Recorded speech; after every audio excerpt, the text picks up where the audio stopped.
जय हिंद। मैं Pappu sir PDF mind में आपका स्वागत करता हूं। तो आज मैं अर्थशास्त्र के कक्षा 10वीं के पहली चैप्टर का कुछ इम्पोर्टेंट टॉपिक मैं बताने जा रहा हूं। तो चलिए शुरू करते हैं। राष्ट्रीय आय। राष्ट्रीय आय को देश का इनकम कहते हैं। अंग्रेजी में इसको नेशनल इनकम कहते हैं। नेशनल इनकम कहने का मतलब राष्ट्रीय आय का डिफिनेशन जो होता है, परिभाषा होता है, वो कहता है कि किसी देश के एक वर्ष की अवधि में, अवधि का मतलब समय होता है, एक वर्ष के अवधि में उत्पादित सभी वस्तुओं एवं सेवाओं के मौद्रिक मूल्य के योग को राष्ट्रीय आय कहा जाता है। कहने का मतलब हुआ कि एक देश में एक वर्ष में जितना भी वस्तुओं का उत्पादन या सेवाओं का उत्पादन किया जा रहा है, उसका जो मूल्य जो निर्धारित किया जाएगा, एक वर्ष में जितना भी वस्तु हुआ, जितना भी सेवाओं का उत्पादन हुआ, उसको बेचेंगे हम, उसका दाम निर्धारित किया जाएगा, उसका कीमत निर्धारित किया जाएगा। और जो उस वस्तु और सेवाओं का जो कीमत निर्धारित किया जाएगा उसको राष्ट्रीय आय कहेंगे। फिर कहा जाएगा कि एक साल में जब हम इतना वस्तु का उत्पादन किए तो इसका इतना दाम लगा, इतना कीमत हुआ, और देश को इतना एक साल में इनकम हुआ, आय हुआ, उसको राष्ट्रीय आय कहते हैं। क्योंकि एक साल में जितना सारा वस्तु का उत्पादन किया गया उसको बेचेंगे, उसका दाम लगाएंगे, उसका कीमत लगाया जाएगा, और वो कीमत देश हित में काम आएगा, उसको कहेंगे कि ये राष्ट्रीय आय, नेशनल इनकम। आगे है कि राष्ट्रीय आय आर्थिक विकास का एक प्रमुख सूचक होता है। सही बात है, राष्ट्रीय आय आर्थिक विकास का एक प्रमुख सूचक होता है। कहने का मतलब हुआ कि अगर किसी देश का राष्ट्रीय आय अधिक है तो यह बताता है कि वहां का आर्थिक विकास भी अच्छा होगा। क्योंकि राष्ट्रीय आय से ही पता चलेगा कि उस देश के लोगों का आर्थिक विकास, आर्थिक स्थिति कैसा है, उस देश का आर्थिक विकास कितना हो रहा है। अगर राष्ट्रीय आय अगर कम होगा तो आर्थिक विकास भी कमजोर होगा। राष्ट्रीय आय अगर किसी देश का ज्यादा होगा तो उसका आर्थिक विकास भी ज्यादा होगा। तो ये बताता है, राष्ट्रीय आय बताता है कि उस देश का आर्थिक विकास कैसा है। तो उसका सूचक है, प्रमुख सूचक है, यानी कि वो बताएगा, राष्ट्रीय आय बताएगा उस देश का आर्थिक स्थिति क्या है, उस देश का आर्थिक विकास कैसी है। समझे? आगे चलते हैं। कुछ देश है, एक है विकसित देश, और कहा जाता है विकासशील देश या अविकसित देश। विकसित देश किसको कहते हैं? कि जिस देश का राष्ट्रीय आय अधिक होता है उसे विकसित देश कहा जाता है। जिस देश का राष्ट्रीय आय अधिक होता है उसे विकसित देश कहा जाता है।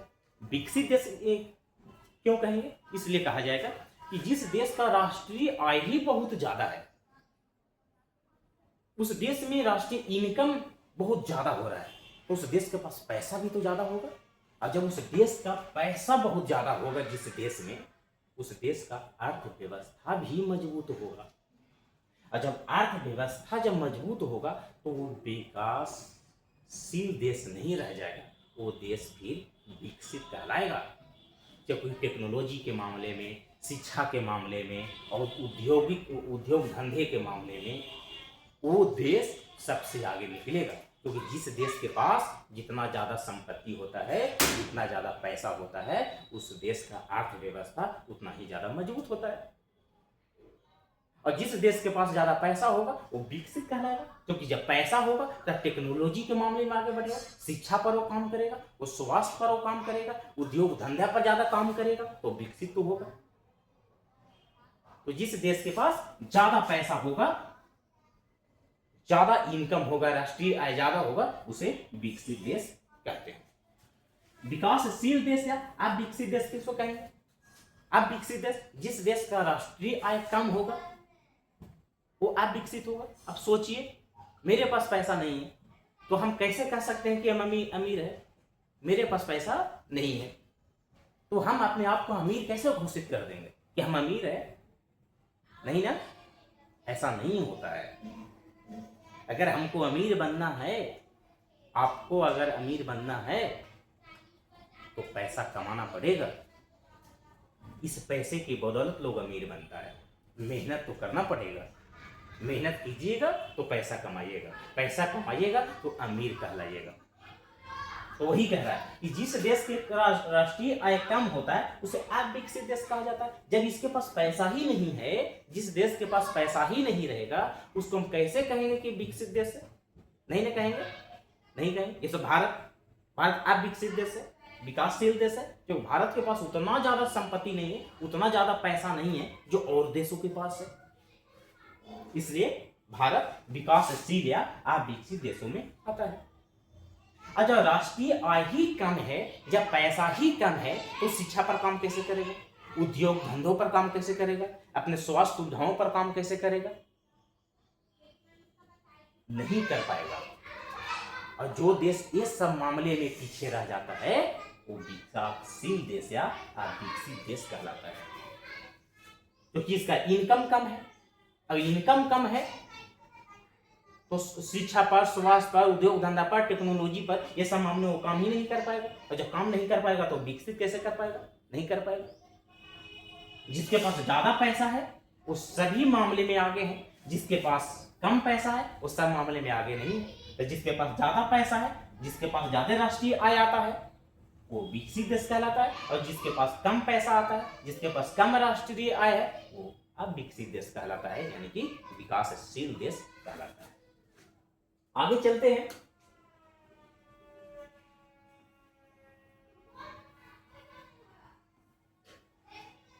आगे अगर चले तो ये है प्रति व्यक्ति आय।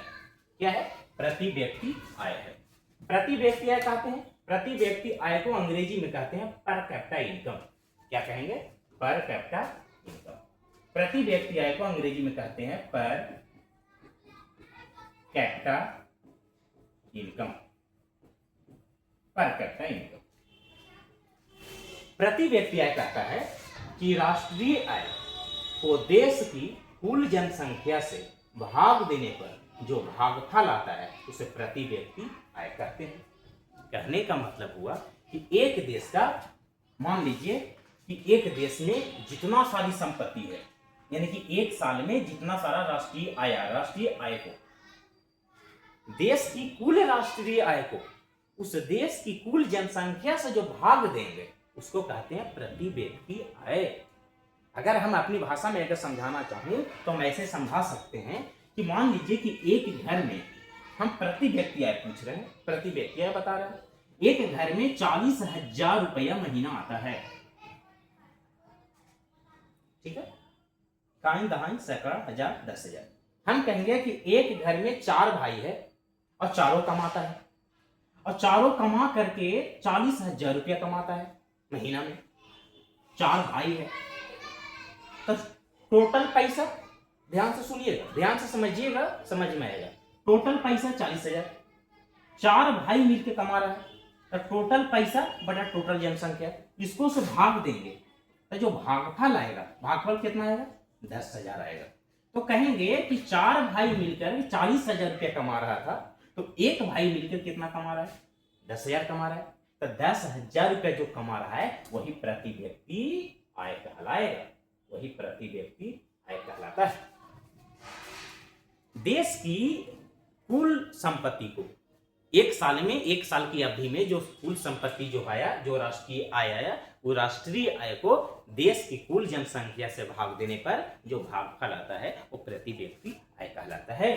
अगर 4 भाई मिलकर 40,000 रुपया कमा रहा है तो एक भाई कितना कमाएगा? तो 40,000 से 4 में भाग दे देंगे, जो 10,000 जो भागफल आएगा वो एक व्यक्ति द्वारा कमाया गया पैसा है। इसको कहते हैं प्रति व्यक्ति आय। समझे? प्रति व्यक्ति आय निकालने का फॉर्मूला क्या है कि राष्ट्रीय आय और बटा में कुल जनसंख्या। राष्ट्रीय आय यहाँ समझिएगा, राष्ट्रीय आय मतलब कि टोटल पैसा बटा में टोटल जनसंख्या, भाग दिए, जो भागफल आया वो प्रति व्यक्ति आय कहलाया। तो प्रति व्यक्ति आय का फॉर्मूला राष्ट्रीय आय और बटा में कुल जनसंख्या होता है। समझ गए? चलिए ये समझिए।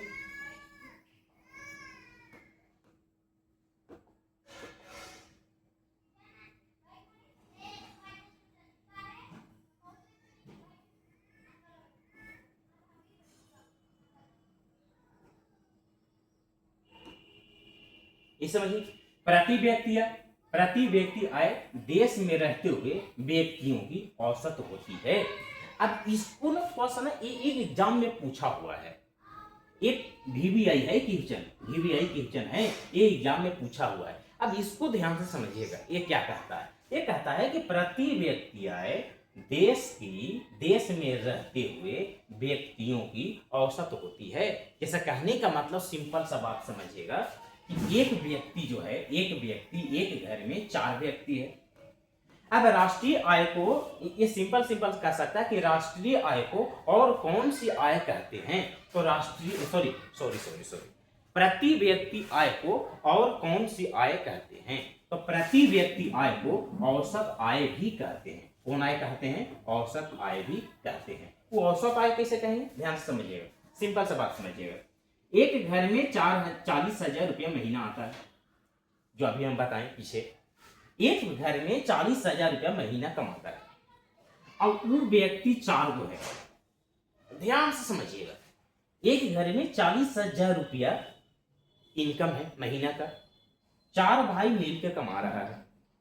तो 4,000 मिलकर कमा रहा है, कोई कमा रहा है 10,000, एक कमा रहा है 15,000, एक कमा रहा है 5,000 और एक और कमा रहा है 5,000। 4 भाई मिल करके, एक 10,000 कमाता है, एक 15,000 कमाता है, एक 5,000 कमाता है और एक 5,000 और कमाता है, कमा रहा है।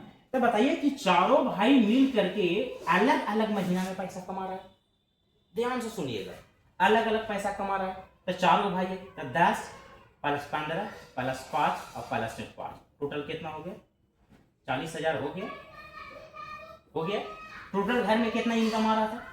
40,000। कितने भाई था? 4 भाई था। यहाँ 4 भाई मिलके अलग अलग पैसा कमा रहा है, फिर भी कितना कमा रहा है? 40,000 कमा रहा है। अब अगर हमको अगर ज्ञात करना है कि एक भाई वह कितना कमाता होगा, औसत निकालो। ये सभी ये अलग अलग कमा रहा है ना, सबको अगर एक कर दें कि एक भाई कितना पैसा कमाता है, जो सबको बराबर में भागों में बांटेगा, तो क्या करेंगे? 40,000 बटा में 4,000 काटेंगे तो कितना आएगा? 10,000 आएगा ना। तो एक व्यक्ति कितना कमा रहा है? 10,000 रुपया कमा रहा है। कहने का मतलब हुआ कि यहाँ पर अलग अलग 4 भाई अलग अलग पैसा कमा रहा था, और जब औसत निकाले तब पता चला कि एक व्यक्ति 10,000 रुपया कमाता है। तो प्रति व्यक्ति आय को औसत आय भी कहते हैं। औसत आय अगर चारों भाई का अगर औसत निकालेंगे तब 10,000 रुपया आएगा। रियली में जो पैसा कमा रहा है वो अलग अलग पैसा कमा रहा है। औसत निकाले तो एक व्यक्ति 10,000 रुपया कमा रहा है। तो इसीलिए इसको कहते हैं प्रति व्यक्ति आय को औसत आय भी कहा जाता है, क्योंकि अलग अलग भाई अलग अलग पैसा कमाएगा। और सबको अगर हम पता करें कि 40,000 रुपया है, जैसे हम कहेंगे सिंपल सी बात, अगर 40,000 रुपया कोई कमा रहा है, एक घर में 4 भाई कमाने वाला है और चारों भाई मिल करके 40,000 रुपया कमाता है, तो ये तो जरूरी नहीं ना है कि चारों भाई 10,000 रुपया कमाता होगा। नहीं, कोई भाई कोई कंपनी में कहीं रहता होगा, कोई दिल्ली रहता होगा, कोई पंजाब रहता है, कोई गुजरात रहता है, अलग अलग कमाता है 4 भाई, और चारों भाई महीना में लाता है 40,000 रुपया। अगर हम कहें कि यूं तो 40,000 रुपये चारों भाई मिलकर कमा रहा है, तो एक भाई 10,000 तो कमाता ही होगा। अगर औसत निकाले तो, एवरेज निकाले तो एक व्यक्ति का कितना आया? 10,000 रुपया आएगा। समझ गए? तो प्रति व्यक्ति आय को औसत आय भी कहा जाता है। और क्यों कहा जाता है हम एग्जाम्पल पेश करते हैं, समझ जाइएगा। अगर कोई डाउट होगा, कोई सवाल होगा तो कमेंट बॉक्स में सवाल कीजिएगा। आर्थिक विकास की माप करने के लिए प्रति व्यक्ति आय को सूचकांक माना जाता है। सही तो बात है। आर्थिक विकास पता करना है, किसी देश का आर्थिक विकास पता करना है, देश को गोली मारिए, देश को हम साइड में रखते हैं, पहले हम अपनी फैमिली की बात करते हैं। अगर हम कहें कि मेरी फैमिली का आर्थिक स्थिति क्या है, ध्यान से सुनिएगा।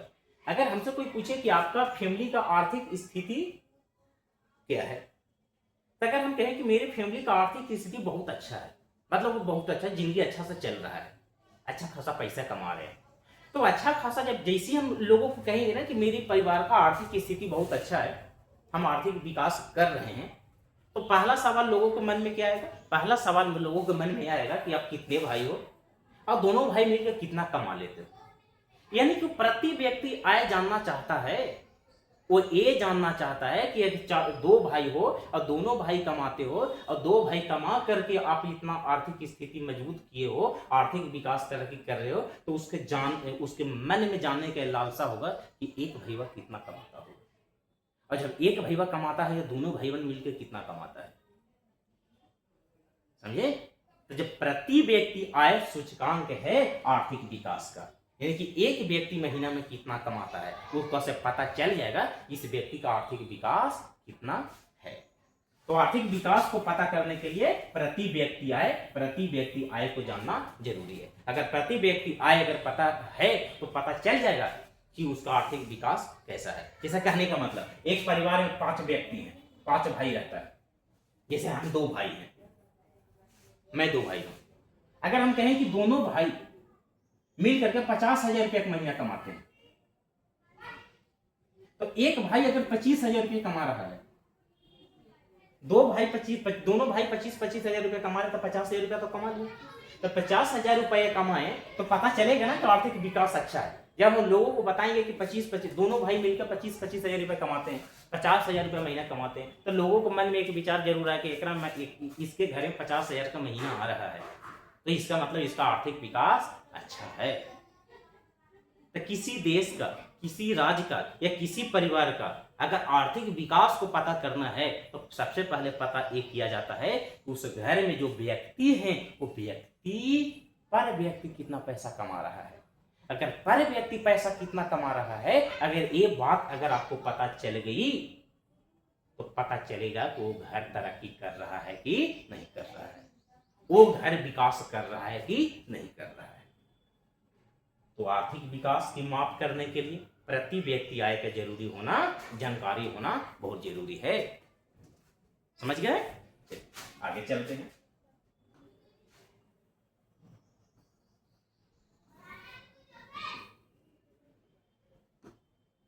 आगे कुछ महत्वपूर्ण तथ्य है, कुछ महत्वपूर्ण इंपॉर्टेंट टॉपिक है, कुछ बातें हैं, तो हम बता देता हूं। जिन देशों के प्रति व्यक्ति आय 4,53,000 प्रति वर्ष या इससे अधिक होती है और विकसित देश कहा जाता है।